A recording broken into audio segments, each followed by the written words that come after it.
हरी विठ्ठल श्री ज्ञानदेव तुकाराम माऊली ज्ञानेश्वर महाराज की जय। त्रिगुण आसार निर्गुण हे सार सारासार विचार हरिपाठ। सगुण निर्गुण गुणाचे अगुण हरिविण मन व्यर्थ जाय। अभंग तिसऱ्या अभंगातील प्रथम चरणावरती काल आपण चिंतन केलं।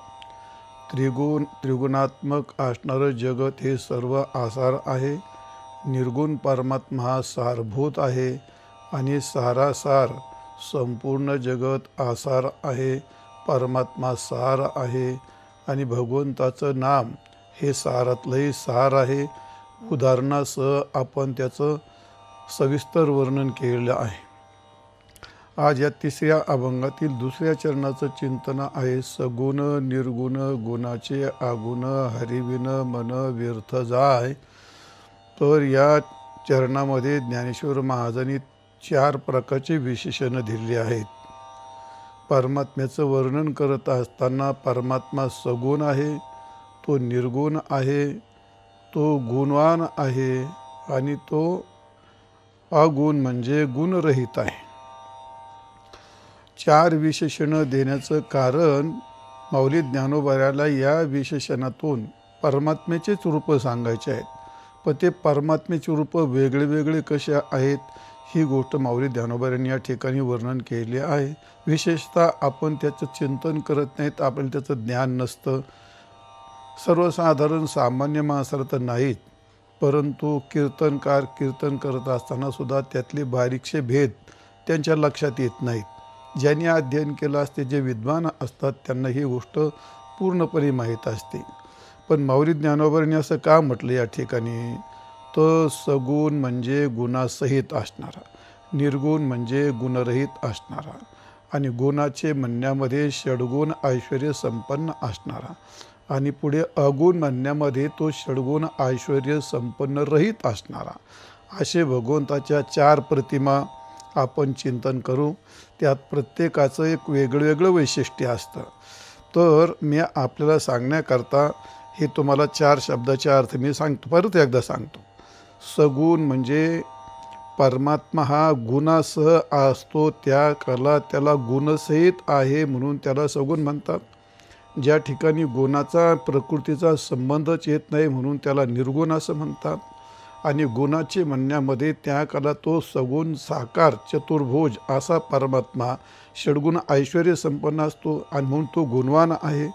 आणि जो अगुण आहे, गुणरहित आहे, अर्चरूप ज्याला म्हणतात, अशी भगवंताची प्रतिमा मूर्ती, मंदिरातली मूर्ती, त्याला आपण अगुण असं त्याचं वर्णन करू शकतो। असे 4 भगवंताच्या म्हणजे काय 4 भगवंताचे 4 स्वरूप या ठिकाणी माऊली ज्ञानोबांनी आपल्याला सांगितलेले आहेत।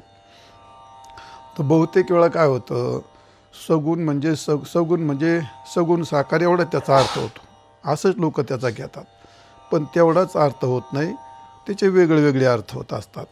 बारीक दृष्टीने विचार केला तर त्याचे अर्थ वेगळे होतात। कसे अर्थ होतात त्याचं आपण चिंतन करू। प्रथम तुम्हाला निर्गुणाचं काल आपण चिंतन केलंच आहे, पण तरी सांगतो निर्गुणाची गोष्ट काय आहे। निर्गुण म्हणजे गुणरहित असा निराकार परमात्मा, त्याला आपण परब्रह्म म्हणतो, बरोबर आहे का नाही। सत्यम ज्ञान अनंतम ब्रह्म किंवा सदैव सौम्य दमग्रासीत एकमेव अद्वितीयम ब्रह्म निह नानास्ति किंचन असं त्याचं वर्णन केलं आहे या ठिकाणी। नवता काळा गोरा खोजान ठेंगना स्वरूप सुंदरना आंधळा देखना कैची जीव शिव तयासी भावना आणि पंचभौतिकना नैने पंचप्राणा हो, असं या ठिकाणी तुकाराम महाराजांनी वर्णन केलं आहे। म्हणजे याचा अर्थ नवथा काळा गोरा काळा नाही गोरा नाही म्हणजे काय, हा रूप नाही, रूप हे गुणच आहे म्हणून त्याला निर्गुण म्हटलं। नवथा काळा गोरा खोजानी ठेंगना म्हणजे आकारच नाही, म्हणजे तो उंची कमी उंची जास्त आहे हाय काय प्रश्न येत नाही, म्हणून काळा गोरा खोजा ठेंगना स्वरूप आंधळाना देखना नाही, या ठिकाणी जीव नाही आणि शिव नाही, ह्या सर्व गोष्टी वर्णन करत असताना तुकाराम महाराजांनी या ठिकाणी भगवंताचं निर्गुण निराकार रूप असंच वर्णन केलं। नवथा गाव शिव पाहिला याशी काही, नामरूपाचा तो आधीच ठाव नाही. म्हणती वैकुंठ ते तर कालच झाले बाई, क्षीरसागर न कैची शेषशाही.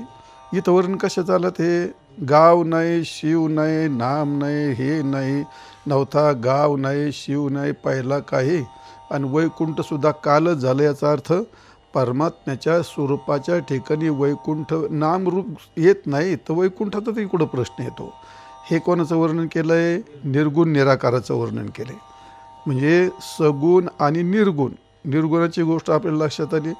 एका शब्दात निर्गुण याचा अर्थ गुणरहित, आकाररहित असा त्याचा अर्थ ज्ञानेश्वर महाराजांनी सांगितलेला आहे. आता दुसरा तो सगुण. सगुण याचा अर्थ एवढा संप्रदायामध्ये घेतला जातो. सगुण म्हणजे सगुण साकार राम कृष्ण, याला सगुण असं म्हटलं जातं. तो सगुण तेवढ्यावर थांबत नाही. सगुणाची गोष्ट थोडीशी वेगळी असते. सगुण कशाला म्हणतात ते, तर त्याचे तुम्हाला 4 प्रकार सांगतो. निर्गुण आणि निराकार, सगुण आणि निराकार, सगुण आणि साकार. हे निर्गुण निराकार आहे, सगुण आहे पण तो निराकार आहे, आणि सगुण आहे तो साकार आहे. असे हे 3 मुख्य रूप असतात. आणि 4थं रूप आहे त्याला आर्च रूप असं म्हणतात, त्याला आर्च रूप असं म्हणतात. तर या ठिकाणी सगुण याचा अर्थ काय? गुणेन सह वर्तिती सगुण. हा जो सगुण असतो तो साकार असतो असं नाही. जो सगुण असतो तो चतुर्भुज असतो असंही नाही. जो सगुण असतो तो त्याला आकार असतो, तो आकारवान असतो, त्याचं भजन करता येतं, पूजन करता येतं, नामस्मरण करता येतं असंही नाही. तर ते स्वरूपच वेगळं असतं. म्हणून मी आपल्याला सांगितलं गुणेन सह वर्तते ते सगुण. हा गुणाचा संबंध येणं याला म्हणतात सगुण. आणि गुण कुठं असतात? ते प्रकृतीच्या निष्ठ गुण आहेत. रज तम आणि सत्व, रज आणि तम असे त्रिगुणात्मक जी प्रकृती आहे ती प्रकृती माया. मायेतही 3 गुण असतात आणि प्रकृतीतही आहेत. तो काय विषय नाही. मायेचा संबंध येणं याला काय म्हणतात? सगुण. मायेचा नुसता संबंध आला तर याला काय म्हणतात? सगुण. म्हणजे थोडक्यात त्या मायेमध्ये परब्रह्माचं पडलेलं प्रतिबिंब आणि असा संबंध झाला त्याला काय म्हणता येईल? आता सगुण म्हणते ना. मग असा तर सगुण परमात्मा आहे तो त्यालाच म्हणतात ईश्वर. त्याला काय आकार नाही, त्याला काय आकार नाही. आणि असा आकाररहित सगुण तर आहे पण आकार त्याला आलेला नाही. आणि असा परमात्मा त्याला ईश्वर म्हणतात. आणि तो ईश्वर जगाची उत्पत्ती करतो. आता आपल्याकडे वारकरी संप्रदाय ठोकून म्हणतात जयापासून सकळ मय मंडळ हे झाले. अरे पण जयापासून म्हणजे कोण? पांडुरंगापासून. अरे पण पांडुरंग सृष्टीत ते ना, तिने सृष्टी कशी काय निर्माण केली? राम तर सृष्टीत आहे ना, तिने सृष्टी कशी काय निर्माण केली? कृष्ण तर सृष्टीत आहे ना, तिने सृष्टी कशी काय निर्माण केली? सृष्टी निर्माण करणं, सृष्टीचं चलन वलन करणं हे ह्याचं रूप नाही. ते रूप वेगळं असतं. म्हणजे त्याला वेदात वर्णन केलं. येतो वा इमानी भूतानी जायन्ते येन जातानी जीवंती यत्पर्यंत अभिसंविशन्ति तद्ब्रह्म. ही गोष्ट वर्णन करत असता येतो वा इमानी भूतानी जायन्ते, ज्याच्यापासून हे संपूर्ण भूत निर्माण. येतो वा इमानी भूतानी जायन्ते येन जातानी जीवंती, ज्याच्यापासून हे सर्व निर्माण होतात, ज्याच्यातच सगळे वाढतात आणि ज्याच्यातच सगळे विलीन होतात. हे जे रूप आहे हे काही परब्रह्माचं रूप नाही ना. हे मायेच्या संबंधितलं रूप आहे. हे मायेच्या संबंधितलं रूप आहे.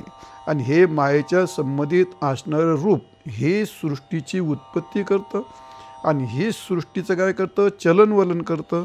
ही सृष्टीची व्यवस्था करतं. हे रूप असतं. म्हणून त्याला म्हणतात जया आंधळ्या पांगळ्याचा एक विठोबा दाता प्रसवाला विश्व. प्रसवाला विश्व कोण? निर्गुण परमात्म्यापासून होऊ शकत नाही. सगुण साकार रामकृष्णाधिकापासून पण होऊ प्रसवाला विश्व म्हणजे कोण विश्व प्रसवतो? कोण या सृष्टीची सृष्टीची निर्मिती कोण करतो? आणि या सृष्टीची गती चलनवलन कोण करतो? तर ते हे स्वरूप आहे. गतिर्भर्ता प्रभू साक्षी निवास शरणम स्वरूप प्रभवा प्रलया स्थानम निधानम बीजम अव्ययम. हे कोणाचं रूप आहे? हे राम आणि कृष्ण हे यांचं नाही.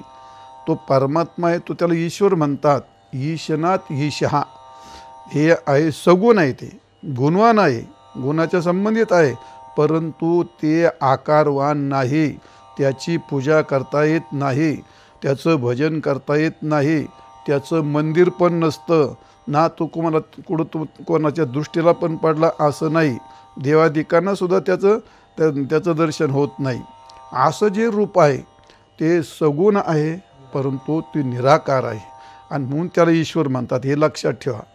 ईश्वर ही संज्ञा कोण लेते? ईशनात ईशा. पण तो ईश्वर तो विशेष अंश असल्यामुळे, विशेष शक्ती असल्यामुळे, विशेष प्रागट्य असल्यामुळे, तो भगवंताचाच अवतार असल्यामुळे बऱ्याच वेळा राम आणि कृष्ण यांना ईश्वर म्हटलं जातं, परमात्मा म्हटलं जातं, परब्रह्म म्हटलं जातं. पण ते का, केव्हा आणि कसं, कशाकरता म्हटलं, हे माणसाला त्याची दृष्टी असावी लागते. कोणताही शब्द कुठं घ्यायचा, आपल्यासारखे सर्वसाधारण माणसं बोलतात, तो त्यांचा भाग वेगळा असतो, त्यात विचारी अज्ञानीच असतात ते. पण जे अध्ययन करतात, जे जाणकार आहेत, त्यांनी ही गोष्ट पूर्ण समजून घेतली पाहिजे. तर कोणतंही पद हे कुठं लागत नाही. आणि म्हणून इथं भगवान ज्ञानेश्वर महाराज म्हणतात सगुण आणि निर्गुण. तर सगुण याचा अर्थ गुणासह जो असतो त्याला सगुण असं म्हटलेलं आहे. सगुण याचा अर्थ सगुण आणि साकार, राम आणि कृष्ण असा त्याचा अर्थ होत नाही. जर या ठिकाणी सगुण शब्दाने राम कृष्णाधिक जर घेतले तर पुढे गुणाचे, तिथं कोणतं घ्यायला मग? ते गुणाचे पुढे आगुण काय सांगणार ते? तर गुणाचे या म्हणण्यामध्ये तर परब्रह्म हा काय आहे, म्हणजे मायेच्या संबंधित येणारा जो ईश्वर असतो, म्हणून त्याला असं म्हणत प्रसवला विश्व सर्व होय जाणता, असं तुकाराम महाराज म्हणतात. किंवा मग जयापासून सकळ महेमंडळ हे झाले, आणि पुढे तो एक पंढरीचा राणा ने अनुमाना सुरतेशी. भगवंताचे बऱ्याच ठिकाणी दोन प्रकारचे रूपवर्णन केले असतात, सगुणाचे निर्गुणाचे. आणि म्हणून जयापासून सकळ महेमंडळ हे झाले, हे कुठपर्यंत सांगितलं? हे ईश्वराचं रूप सांगितलं. सगुण आणि निराकाराचं रूप सांगितलं. ते सगुण निराकाराचं रूप, तो सृष्टी उत्पन्न करत होतो. म्हणून जयापासून सकळ महेमंडळ झाले, तो सगुण साकार झाला, तो हा पंढरीचा राणा, असं आहे त्याचा अर्थ. पण तसं न घेता पांडुरंगापासूनच सृष्टी निर्माण झाली, असा आबडदोबड माणसं सांगतात आणि समजून पण तसं देतात. तो तसा अर्थ नाही. तर एक या ठिकाणी जयापासून सकळ महेमंडळ झाले, निर्गुण परमात्म्यापासून होईल का? नाही. आणि विटेवर उभा आहे तो सगुण साकार, त्याच्यापासून होईल का? नाही. मग जो निर्गुण निराकार परमात्मा आहे तो सगुण नाम प्रकृतीच्या संबंधित येतो, त्यावेळी तो सगुण पण निराकार असतो आणि तो सृष्टी उत्पन्न करतो. आणि जो सगुण निराकार असतो तोच या ठिकाणी चतुर्भुज होतो आणि तोच विटेवरती उभा राहतो. आणि म्हणून तो निर्गुण निराकार आहे, मधला आहे तो सगुण आणि निराकार आहे, आणि नंबर 3ला सगुण आणि साकार आहे, तो चतुर्भुज आहे. मग विष्णू, राम, कृष्ण इत्यादी त्याचे अनेक अवतार आहेत. लक्षात आलं आपल्या? याला म्हणतात सगुण आणि निराकार. सगुण आणि निराकार. आणि तिसरा कोण आहे मग? तो तिसरं सगुण आणि साकार. सगुण तो साकार आहे आणि सगुणही आहे. आणि मग त्याला म्हणतात सगुण निर्गुण गुणाचे. गुणाचे म्हणजे गुणवान, गुणाने युक्त. आणि मग कोणत्या गुण? नुसत्या त्रिगुणाने युक्त आहे का तो? नाही, षडगुणाने युक्त. सगुण साकार राम कृष्णाधिक, भगवान रामचंद्र असतील, भगवान गोपाल कृष्ण असतील, अनेक असे अवतार आहेत, परशुरामाधिक अवतार आहेत. त्या अवतारामध्ये मग भगवान ते म्हणजे थोडक्यात परब्रह्म पण त्यात आहे, आणि सगुण निराकाराचं रूप पण त्याच्यात आहे, आणि अधिक सगुण साकाराचं पण रूप त्याच्यात आहे. मग जे सगुण साकार आहे ते निर्गुणात सांगता येतं का? जे सगुण साकार आहे ते सगुण निराकारात सांगता येतं का? नाही. पण जे सगुण साकार आहे त्याच्यात निर्गुण निराकार आलेलं आहे का नाही? जे सगुण निराकार आहे ते पण सगुण साकारात आलेलं आहे का नाही? म्हणजे सगुण साकार, सगुण आणि साकार या रूपामध्ये निर्गुणाचंही रूप येतं आणि सगुण निराकाराचं पण रूप येतं. पण सगुण साकाराचं रूप तुम्ही सगुण साकार हा जर सगुण निराकारात मानत असाल तर तसं नाही होत. आणि हा सगुण साकार म्हणजे निर्गुण परमात्मा तिथं मानलं तर तसं नाही होते. निर्गुण परमात्मा सगुण साकार तर येतो. गुणाच्या संबंधित, मायेच्या संबंधित आला का त्याला सगुण साकार म्हणू शकता. आणि तेच निर्गुण आणि सगुण साकाराचं स्वरूप सगुण साकारामध्ये म्हणजे चतुर्भुजादी साकारामध्ये आलं तर तसे. म्हणून अनेक ठिकाणी असे अनेक पदाचं उच्चारण केलं जातं. ईश्वर, परमात्मा हे शब्द भगवंताला उच्चारले जातात, पण तात्पर्य असं समजून घ्यावं लागत असतं. आणि म्हणून या ठिकाणी सगुण साकार म्हणजे काय, षडगुण ऐश्वर्य संपन्न हेच असं. नाही तो गुण तर आहेत, मग पहिली गोष्ट सगुणात तर ते गुण सांगितलेत.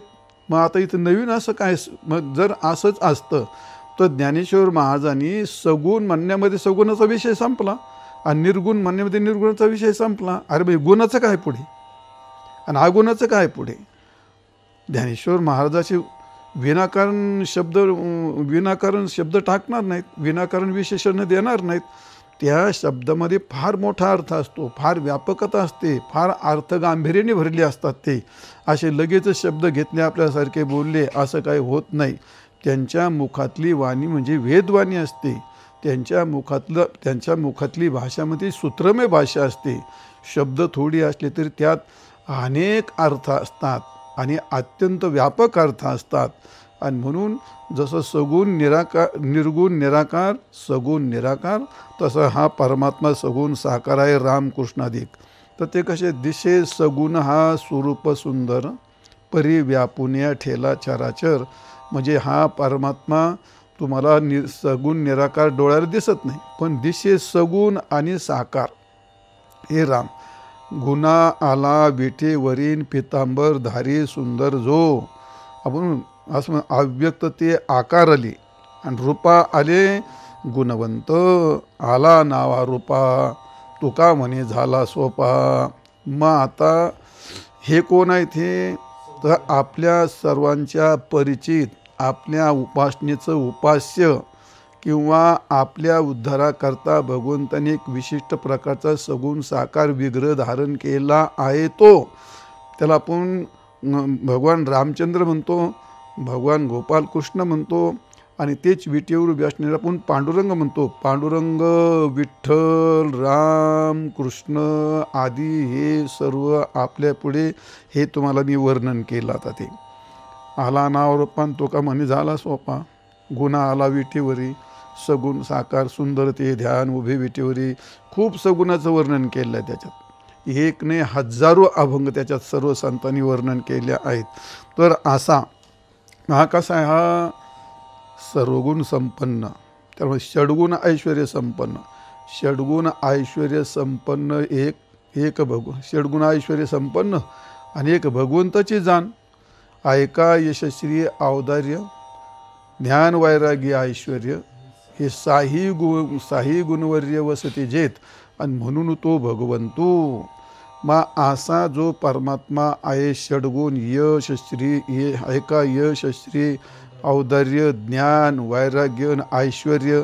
हे केव्हा तरी प्रसंगाला 6 गुणाचं मी वर्णन करील, पण इथं ती आवश्यकता नाही. बघ अशा षडगुणाने ऐश्वर्य संपन्न असा जो परमात्मा आहे त्याला म्हणतात सगुण आणि साकार. हे कोणत्या पदाचं वर्णन केलं आपण, सगुण निर्गुण आणि गुणाचे. हे गुणाचे आहेत. याच्यात किती गुण आहेत हे षडगुण मी तुम्हाला सांगितलेत, पण ते आपण काल्याच्या कीर्तनात वगैरे भगवंताचे किती गुण आहेत.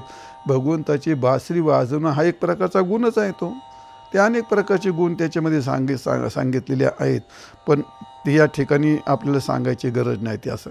आणि म्हणून हा गुणाचे म्हणण्यामध्ये चतुर्भुज असा हा सगुण साकार आपण ज्याचं भजन पूजन करू शकतो, जप करू शकतो. आपल्या उद्धाराकरता भगवंतांनी अवतार धारण केले आहेत. असे काय झालं मग आता निर्गुणाचं सांगितलं, सगुणाचं सांगितलं, निर्गुण निराकाराचं सांगितलं, सगुण साकाराचं प्रतिपादन केलं आणि आता सगुण निराकाराचं प्रतिपादन केलं आणि सगुण साकाराचे प्रतिपादन केलं. आतापैकी राहिलं अगुण. अगुण याचा अर्थ काय आहे, अगुण म्हणजे गुणरहित. आणि कोणते गुणरहित, षडगुण ऐश्वर्य संपन्न असे गुणरहित. का तर ते षडगुण ऐश्वर्य संपन्न गुण त्या ठिकाणी पाहायला मिळत नाहीत आणि षडगुण ऐश्वर्य संपन्न गुण त्याला तिथं वापरताही येत नाहीत. त्याला म्हणते ते काय, आर्चरूप. अगुण म्हणजे अर्थ काय, अर्चरूप. अर्चरूप म्हणजे काय, एक प्रतिमा, एक मूर्ती. आपण जसं त्या मंदिरामध्ये रामाची, कृष्णाची, पांडुरंगाची अशी मूर्ती बसवतो आणि त्या मूर्तीची पूजा करतो. मग त्या मूर्तीची पूजा करत असताना आपण कधी गरम पाणी घालतो, कधी गार पाणी घालतो, कधी उशिरा तर कधी लवकर, कधी नैवेद्य आहे तर कधी नाही, असं मागे पुढे होऊ शकतं. पण मग ती मूर्ती कधी तक्रार करते का? ती मूर्ती तक्रार नाही करीत. पण ती मूर्ती करणं प्रतिबंध करते का? नाही. तर ते काय आहे, ते आर्च रूप आहे. ते हे भगवंताचं काय आहे, आर्च रूप आहे. तर हे असं आर्च रूप आहे. तर त्या ठिकाणी अगुण शब्दाचा अर्थ त्या ठिकाणी षडगुण ऐश्वर्य संपन्न असं ते रूप नाही. आणि ते सर्व संतांनी मांडलेलं आहे. तुकाराम महाराज म्हणतात या ठिकाणी अवघे ब्रह्मरूप रीता नाही ठाव. आणि प्रतिमा तो देव कायसा नव्हे. जी प्रतिमा आहे मंदिरात, अरे सगळं जर ब्रह्मरूप आहे, अवघे ब्रह्मरूप रीता नाही ठाव, आणि प्रतिमा तो देव कायसा नाही. प्रतिमेत काय देव नाही का? प्रतिमेत सुद्धा देव असतो. प्रतिमा सुद्धा देवच आहे. पण तो देव आहे, पण तो देव षडगुण ऐश्वर्य संपन्न असं काय म्हणता येत नाही. म्हणून तुकाराम पूजी प्रतिमेचे देव आणि संत म्हणती तेथे भाव. याचं प्रतिमेचं वर्णन केलं काय? पूजोनी देव पाहिजे, पेरुनी शेता जायचे, पूजून देव पाहिजे. ज्ञानेश्वर महाराज सुद्धा म्हणतात. म्हणजे प्रतिमा ही सर्व संतांनी मानलेली आहे. ज्या अर्थी प्रतिमा मानली त्या अर्थी ते भगवंताचं रूपच आहे. ते काय आपण ना करू शकतो का? ते भगवंताचं रूपच आहे. करावी ती पूजा मनीचे उत्तम. आपण लौकिक असे काम काय असे, म्हणजे याचा अर्थ मनात सुद्धा प्रतिमा धारण करूनच पूजा करतो ना आपण. म्हणजे पूजा मोठं वर्णन केले सर्व संतांनी पूजेचं पण. आणि म्हणून या ठिकाणी किंवा देवते संत निमित्त त्या प्रतिमा, तर देव आणि संत ह्या प्रतिमा मानलेल्या आहेत. अशा ज्या प्रतिमा आहेत, तर नाथ या ठिकाणी एकनाथ महाराजांनी या ठिकाणी भागवतामध्ये फार सुंदर वर्णन केलं आहे. माझे स्वरूप निज निर्गुण, अथवा वैकुंठीचे सगुण, दोन्ही एकच निश्चय जाण, आणि सगुण निर्गुण समसमान. या ठिकाणी मग तुम्ही निर्गुण वेगळं, सगुण वेगळं, आणि षडगुण ऐश्वर्य सगुण विसाकार वेगळं, आणि आरचे वेगळं असं काही समजू नका. जे वैकुंठीचं आहे तेच निर्गुण आहे, जे निर्गुण आहे तेच वैकुंठीचं आहे, तेच सगुण आहे. माझे स्वरूप निज निर्गुण, आत्मा वैकुंठीचे सगुण. दोन आले. निज निर्गुण असेल ते, आणि वैकुंठात सगुण विष्णुमूर्ती असेल ते. दोन्ही एकच निश्चय जाण. हे दोन्ही स्वरूपाने काय सांगायचं आहे, एकच आहे. इथं 4 पद आलेत. निर्गुण, सगुण, पण आधी निर्गुण सांगायचं. निर्गुण, सगुण, आणि गुणवान आणि अगुण. या 4ही ठिकाणी भगवंताचं परब्रह्म स्वरूप आहेच की त्याला. सर्वांचा स्वरूप तर एकच आहे का नाही. मग त्याच्यावर बाहेरच्या संबंधीने आपल्याला भिन्न भिन्न आकार दाखवले, तुम्हाला हाच फक्त विषय आहे तो. आणि म्हणून या ठिकाणी दोन्ही एकच निश्चय जाण, सगुण निर्गुण समसमान. एकनाथ महाराजांनी भागवतामध्ये याचं वर्णन केलं आहे.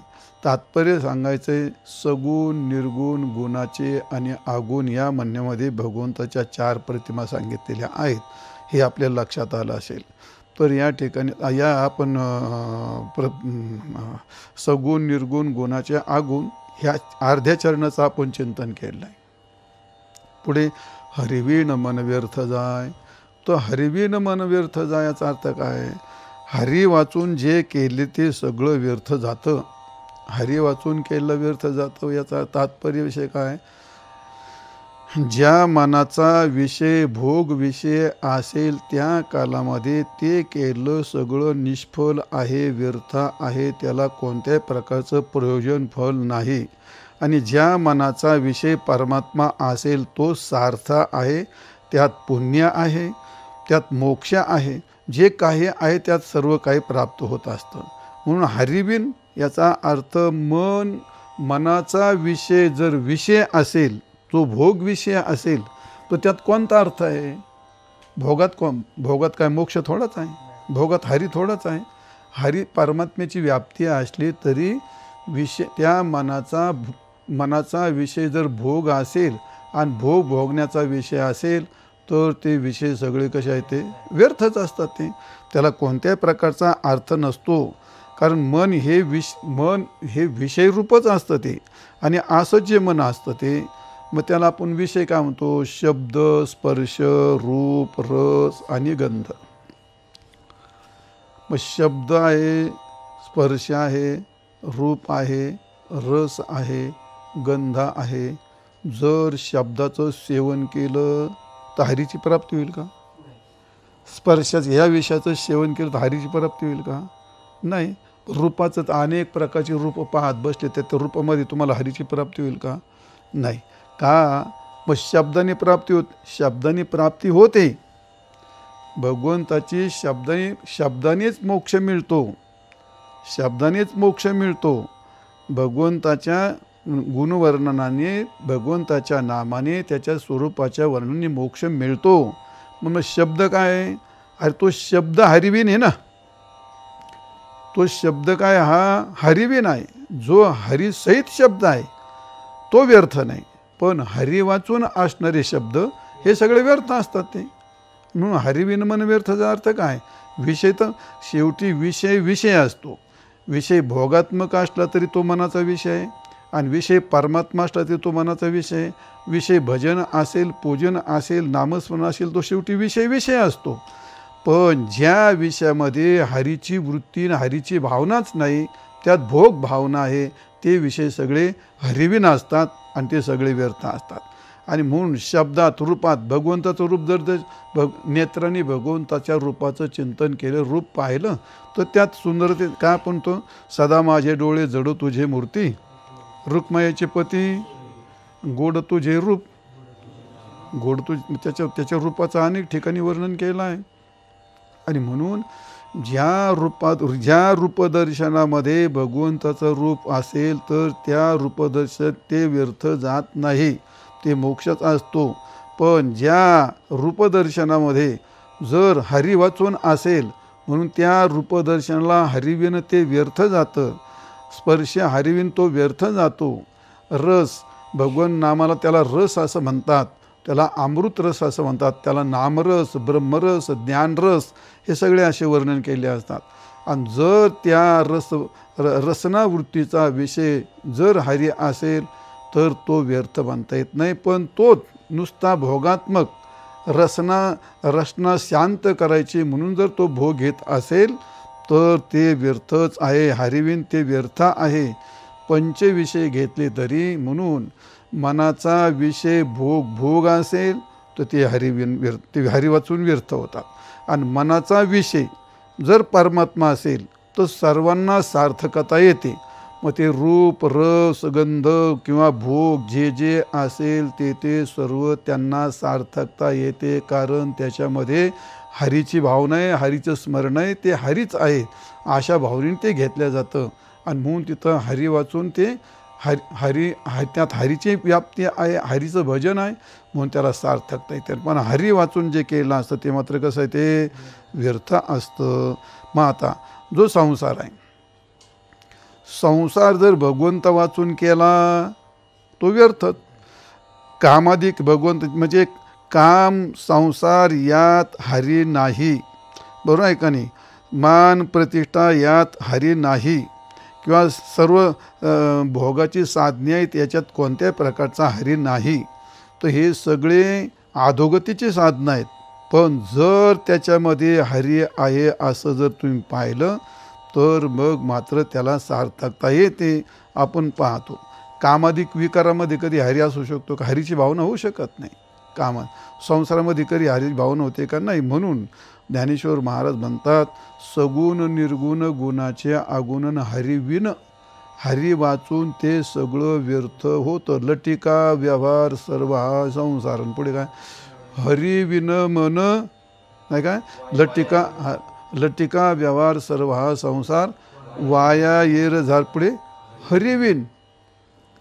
सगळा संसार योग्य आहे, पण हरिविन असेल तर तो लटिका आहे.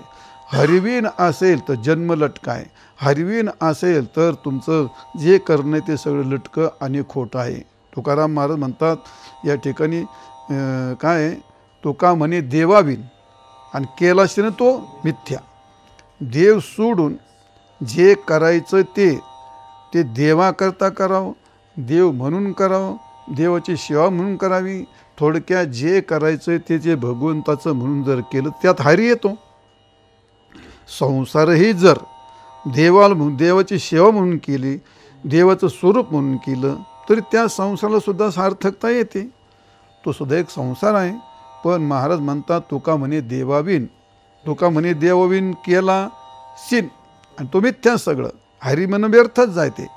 म्हणजे देवा वाचून तुकाराम महाराज म्हणतात करशी देवाविन आस, अवघी होईल निरास, तृष्णा वाढविशी बहुवस, कधी सुखास न पावसी.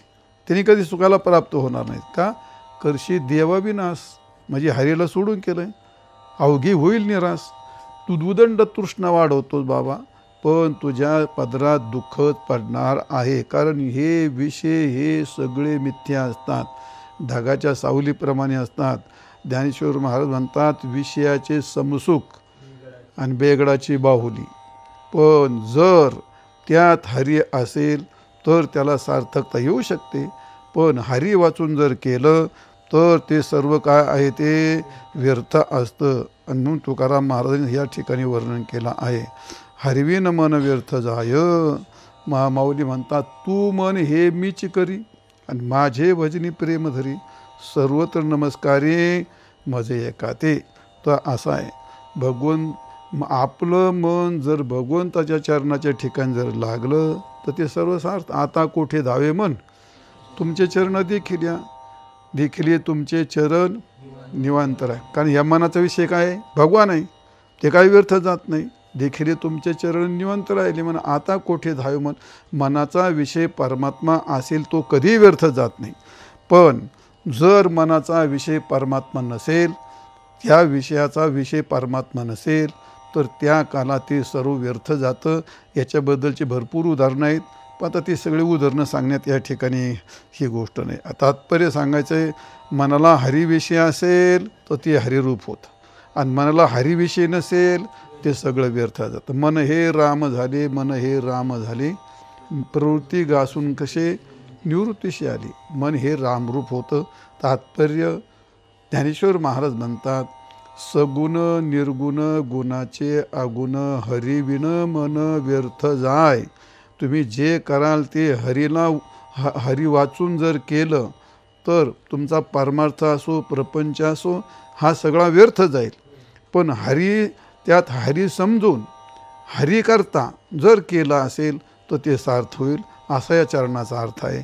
असे ज्ञानेश्वर महाराजांनी तिसऱ्या अभंगातील दुसऱ्या चरणाचं चिंतन या ठिकाणी केलं. आता याच्यामध्ये आपण चिंतन करत असताना पदापदाचं करतो, क्रमाक्रमाने करतो. बऱ्याच वेळा वयाच्या मानाने जिभेला अडखळा येतो, जर जाड होते, आठवत पण नाही ती गोष्ट, पण श्रोते समजून घेतात ती गोष्ट. वयाची गोष्ट अडचण येते कधी कधी, पण ते असो तरी असो. माऊली ज्ञानोबा पांडुरंगाच्या कृपेने आता होते तर करत आहे. असे या तिसऱ्या अभंगाचे 2 चरण चिंतन केलेलं आहे. पुढच्या अभंगामध्ये अव्यक्त निराकार नाही जे आकार, जेथोनी चराचर रहशी भजे, याचे आपण सखोल सविस्तर असं चिंतन करणार आहोत. आजचा पाठ या ठिकाणी आपण पूर्णविराम देऊ. पुंडलिक वरदे हरी विठ्ठल श्री ज्ञानदेव तुकाराम माऊली ज्ञानेश्वर महाराज की जय.